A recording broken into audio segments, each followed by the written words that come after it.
Nathi singabantu, we are the people. Welcome back on the channel. Today with Professor Lumumba. Let's go, guys. Let's go.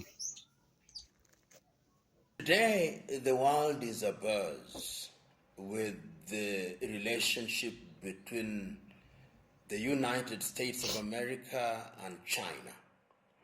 And recently, I listened to a conversation which a Chinese official was asked a question. What do you foresee? Do you see yourselves suffering because of the sanctions that are being put forth by the United States of America? And he said, not in so many words, that we are 5,000-year-old civilization.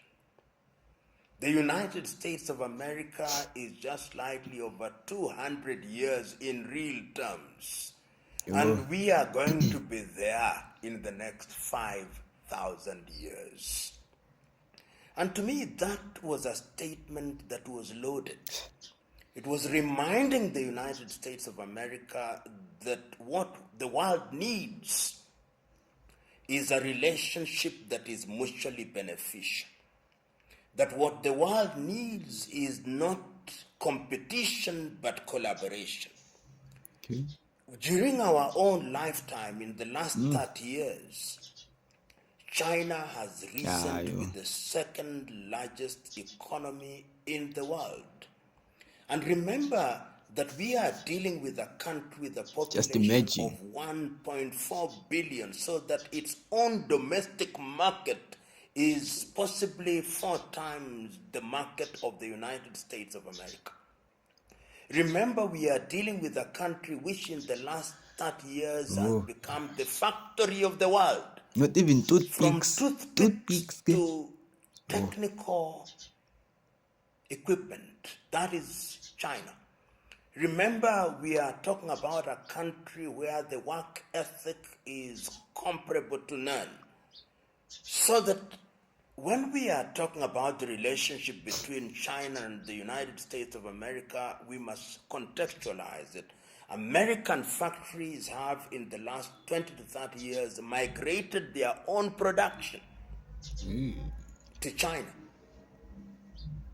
And for that reason, any attempt to destabilize China through tariff and non-tariff barriers is, in my view, without merit.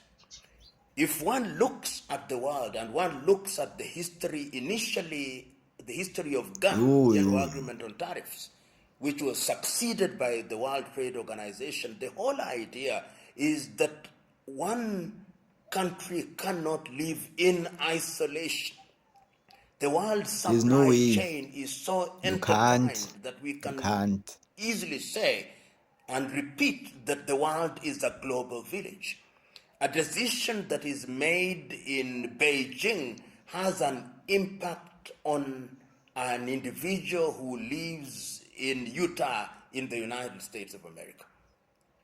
And if one looks at it from that standpoint, it is therefore important that the relationship between the two largest economies in the world ought to be one that is defined by collaboration and cooperation in appreciation of the interconnectedness of the world's economy. If anything happens, and we have seen it when the Trump administration started with the sanction regime, you could look at the world stock exchanges. You look at what is happening in Shanghai. You look at what is happening with the Nikkei, and you look at what is happening with the FTSE in London. Look at what is happening with the stock exchange in the United States of America or in Moscow. It tells you that these two countries, when they sneeze, the entire world economy goes into a coma.